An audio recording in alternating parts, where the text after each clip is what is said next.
Les petits détails des plus grands films, bienvenue dans Aviez-vous remarqué? Une station de recherche en Antarctique coupée du monde, une créature mystérieuse qui peut prendre l'apparence de n'importe qui, une paranoïa totale, vous l'avez deviné, c'est bien The Thing.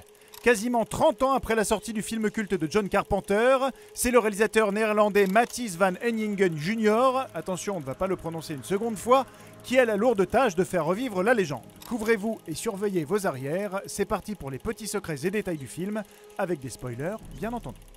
Avant toute chose, précisons que si le film de 2011 porte le même titre, il ne s'agit pas d'un remake, mais bien d'un préquel au film de 1982. Les producteurs étaient tellement fans du film de Carpenter que l'un d'eux a déclaré qu'un remake serait, je cite, « comme peindre une moustache sur Mona Lisa ». Sachez d'ailleurs que le premier The Thing était pour le coup un remake de La chose d'un autre monde de 1951, lui-même adapté du roman Le ciel est mort de John W. Campbell. Et l'hommage au film de Carpenter commence dès le générique de début, où c'est l'ancien logo Universal qui est utilisé.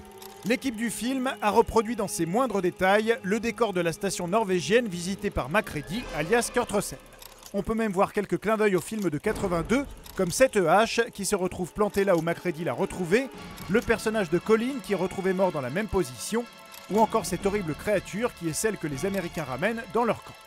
Plus subtil, cette carcasse que Kate examine au début du film avant d'être envoyée en Antarctique est en fait un accessoire original du film de 82, un des chiens mutants pour être exact. Ultime détail, la scène après le générique dans laquelle les survivants poursuivent la créature déguisée en chien dans un hélicoptère, ce qui relie directement le film à la scène d'ouverture du film de Carpenter. Après Kurt Russell, c'est Mary Elizabeth Winstead qui incarne l'héroïne du film, et son personnage est plus inspiré de Ellen Ripley d'Alien que de Macready. On retrouve d'ailleurs Alec Gillis et Tom Woodruff Jr. dans l'équipe des effets spéciaux qui avaient déjà travaillé sur la franchise Alien et sur Starship Troopers. Et si la créature prise dans la glace évoque en effet les aliens de Starship Troopers, on a surtout remarqué ce morceau de glace qui ressemble étrangement au fameux xénomorphe de la franchise Alien. Toujours dans les clins d'œil au cinéma fantastique, le signal qu'ils entendent au début du film est le même que le SOS reçu par l'équipage dans Sunshine de Danny Boyle. Quant à la fin où Mary Elizabeth Winstead fait exploser l'alien en lui lançant une grenade dans la bouche, elle vous rappellera une scène en tout point similaire avec la même actrice dans 10 Cloverfield Lane. Les fans de Game of Thrones auront reconnu Christopher Evejew alias Tormund dans la série HBO.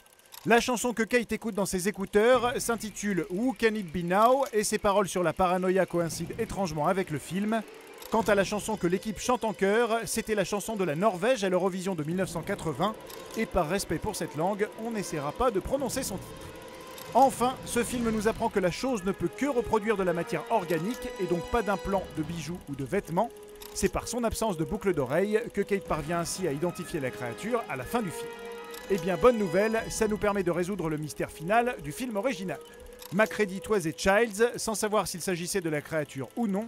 Or, sur ce plan, on peut voir qu'il portait une boucle d'oreille, ce qui le disculpe à jamais. Mais ça, bien sûr, vous l'aviez remarqué? Non? Retrouvez ce film à regarder chez vous sur notre nouvelle application Allocinéum, disponible sur smartphone et tablette.